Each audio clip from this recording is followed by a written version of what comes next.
David Brown and Greg Enkers here. The weather outside is much better this time of the year, but Greg and I are going to reflect on probably the coldest, snowiest game I've ever broadcast. This was back October 26, 2017.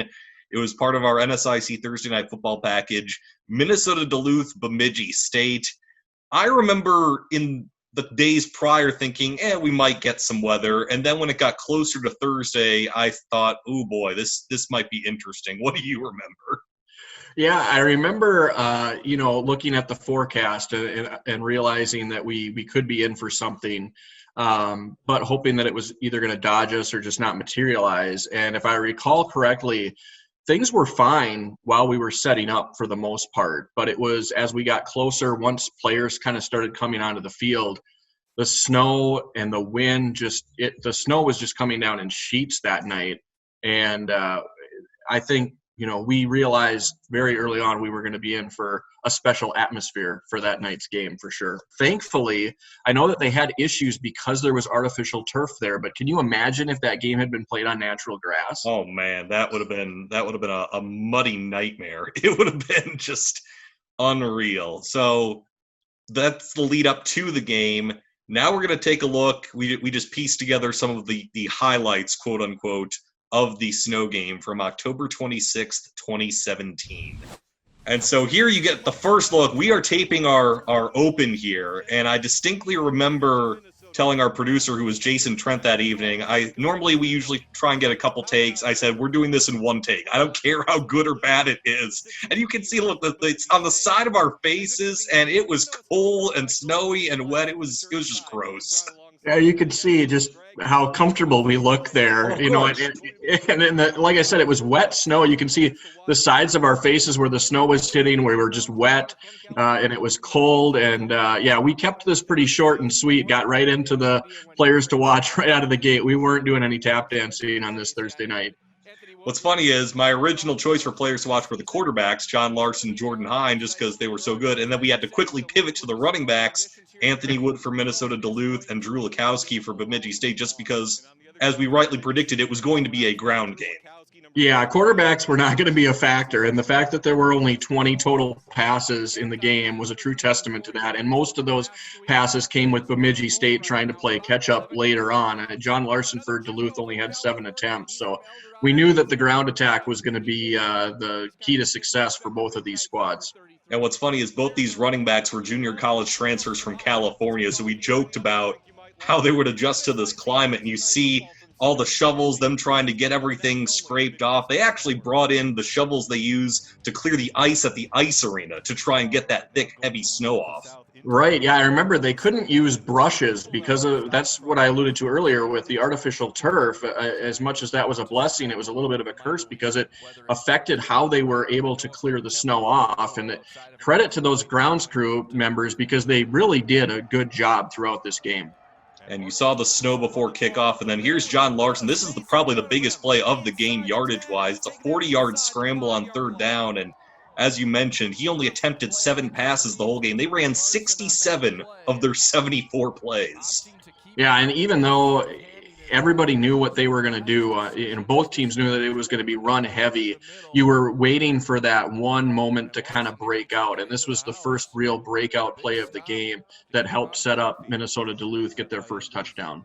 And Anthony Wood, who we spotlighted as our player to watch for UMD, gets this short scramble for a 7-0 lead. And what's funny, again, when you talk about the ground games and when you talk about everything else, this came after a Bemidji State fumbled punt, and so we were concerned about ball security as well, and it's going to rear its head later on for Bemidji State. Oh, it was such a recurring theme. I mean, both teams coughed up the ball a total of 9 times in this game, and unfortunately for Bemidji State, it happened 4 times in the first quarter. And they had a couple breaks where they could have kept themselves in this football game, but Minnesota Duluth was able to capitalize more often than Bemidji State was.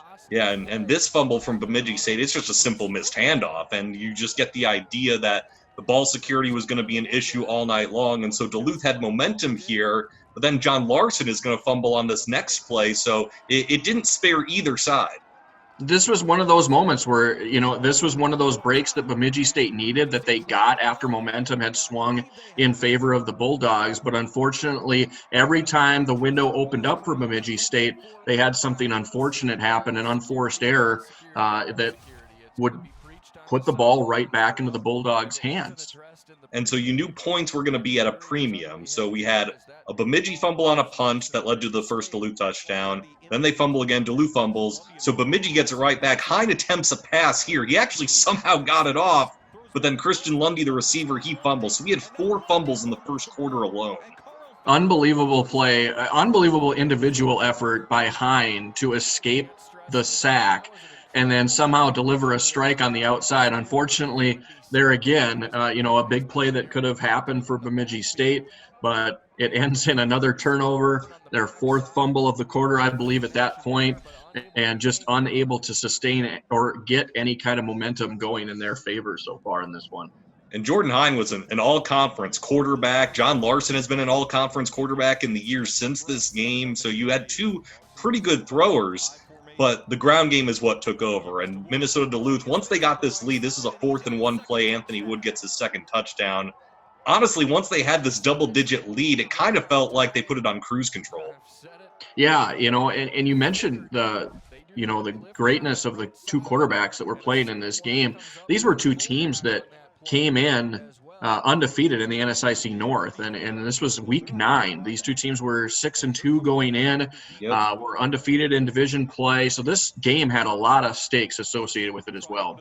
And this is the backbreaker. You see how foggy and snowy our main game camera is. They go on 4th and 17. They go on 4th and 17 from their 22. They're not even going to think about a field goal.